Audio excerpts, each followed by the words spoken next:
అందుకే ఇది చూస్తున్న ప్రతి ఒక్కరు ఊరికి 10 మంది తయారు కాండి. ఒక రాజకీయ ప్రత్యామ్నాయం, యువతరం రాజకీయ ప్రత్యామ్నాయం కావాలి. యువతరం చేతులలో రాజ్యాధికారం ఉంటే తప్ప మనం ఇంకా ఇట్లనే తిరుగుతూనే ఉంటాము. ఈ తెలంగాణ గురించి సమిధలైతేనే ఉంటాము. వాళ్ళకి ఎక్కడ కూడా నేను మళ్ళా చెప్తున్నా, రాజకీయ నాయకుల మీద, ప్రస్తుతం ఉన్న పాలక పార్టీలో ఉన్నటువంటి రాజకీయ నాయకుల మీద పైసంతా కూడా మీరు కనికరం పెట్టుకోకండి అని చెప్తున్నాను. కేవలం దోపిడీ చేసి పందికొక్కులక తిని దుంగపోతులు లెక్క బలుస్తున్నారు తెలంగాణ రాజకీయ నాయకులు మొత్తము. ఇంకొకటి ఆఖరి ముచ్చట చెప్పిన బంద్ చేస్తా. చాలా మంది ఉన్నారు స్టేజ్ మీద. ఇప్పుడున్నటువంటి తెలంగాణ రాజకీయ నాయకులు మొత్తం ఎవరై అంటే అంత ఆంధ్ర పాలకుల మోచేత నీళ్లు ఆగి చెప్పులు మోసినటువంటి వెధవలే ఉన్నారు మొత్తం రాజకీయ వ్యవస్థలా. కొంతమంది వెంకయ్య నాయుడు శిష్యులు ఇలా కేంద్ర మంత్రులు అయినరు, ఎంపీలై కూర్చున్నారు. అది ఆంధ్రాకు సంబంధించినటువంటి వాళ్ళు.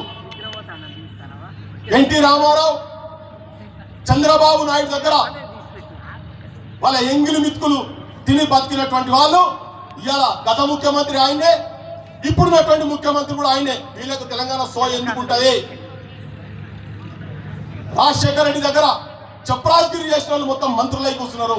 తెలంగాణ వచ్చిన తర్వాత తెలంగాణ వ్యతిరేకం చేసి తెలంగాణ ఉద్యమకారుల మీద లక్షలు పట్టి కొట్టి తుపాకీలు చూపించి పుల్ల వర్షం కురిపించిన వాళ్ళు కూడా ఇలా మంత్రులు, ముఖ్యమంత్రులు అయిన తర్వాత మనకెందుకు చేస్తారు?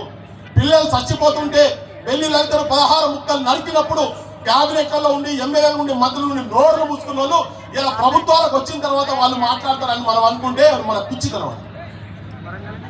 యువకులారా కదలండి, ప్రజలను చైతన్యవంతులను చేద్దాం. తాగుబోతులను చేసి గాంజాయికి అలవాటు పడిచ్చేసి తెలంగాణ సర్వనాశనం చేస్తున్నాం. ఉద్యమాలలో చనిపోయిన కుటుంబాలకు వాళ్ళు ఏం చేయలేదు. 69లో చనిపోయినటువంటి వాళ్ళ మీద రీసెర్చ్ చేస్తే 2004లో రీసెర్చ్ చేస్తే 369 మంది అన్నారు కదా. ఎక్కడున్నారో చూద్దామని పోయి మేమంతా రీసెర్చ్ చేసినాం. చేస్తే 53, 54 పేర్లే దొరికినాయి మాకు. మొత్తం చరిత్ర కథం పట్టి చేసిర్రు. రేపు ఈ చరిత్ర కూడా ఉండదు ఇక్కడ.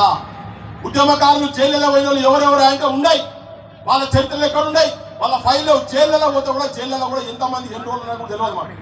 మా నాయన పీడీ యాక్ట్ కింద 3 నెలలు జైల్లో పోయిన సంగతి మొన్న నేను అప్పటి పేపర్లు వెతుకుతుంటే మాడమూసీదారన్న చూపించిండు.